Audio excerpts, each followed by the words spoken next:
गरुडगमन तव चरणकमलमिह मनसि लसतु मम नित्यम्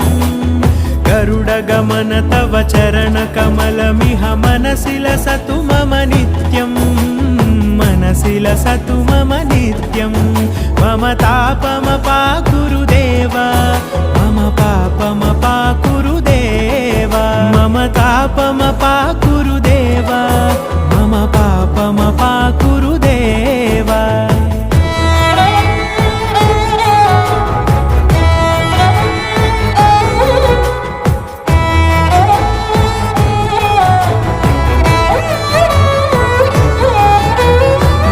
जनयन विधि नमुचि हरण मुख विबुध विनुत पद पद्मा जल जनयन विधि नमुचि हरण मुख विबुध विनुत पद पद्मा विबुध विनुत पद पद्मा।